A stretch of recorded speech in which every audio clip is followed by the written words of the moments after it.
அன்பு சொந்தங்கள் அனைவருக்கும் பாண்டி குடும்ப அடிமை அஸ்டர் சதீஷ்குமாரின் பணிவான வணக்கங்கள்.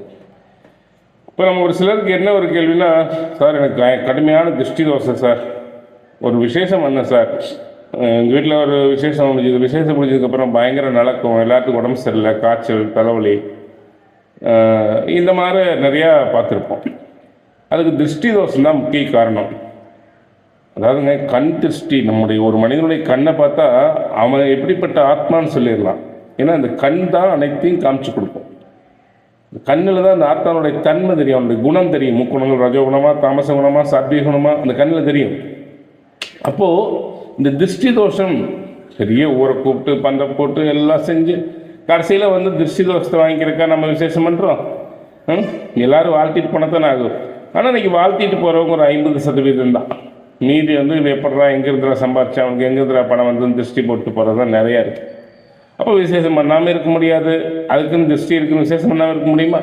இப்போ இது வந்து எப்படி சார் இது பண்ணுறது அப்படின்னா, விசேஷத்தன்னை காலையில் உங்கள் வீட்டில் பூஜை ரூமில் வந்து சிவன் அம்பாளுக்கு ஒரு ஃபஸ்ட்டு பானக்கம் தயாரித்து அந்த பானக்கம் ஒரு டம்ளர் சாமிக்கு வச்சு பூஜை பண்ணிட்டு, அந்த பானக்கத்தில் ஜீரகமும் கருப்பட்டியும் கலந்துக்கும். புரியுதுங்களா?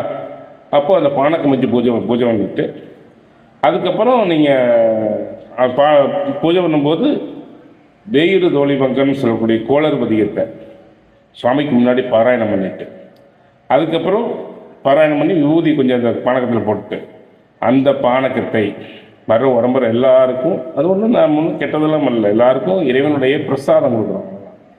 எல்லாருக்கும் அந்த பானக்கத்தை கொடுக்கணும். அந்த பானக்கம் எல்லாரும் சாப்பிட்டோம். புரியுதுங்களா? அதுக்கப்புறம் நீங்கள் விருது தரவுலாம் போடுங்க. கட்டாயம் திருஷ்டி வராதுங்க. பானக்கம் அவங்களுடைய எண்ணங்களை மாற்றும், சாத்வீக குணத்துக்கு கொண்டு வரும்.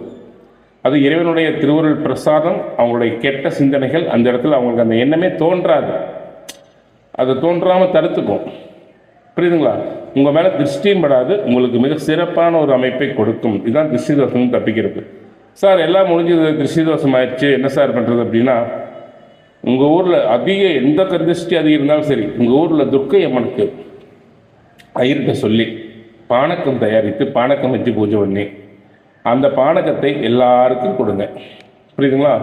சிவாலயத்தில் இருக்கிற துர்க்கைக்கு பானக்கம் படையல் போட்டு அந்த பானக்கத்தை உங்கள் கையால் எல்லாருக்கும் கொடுங்க. உங்களுடைய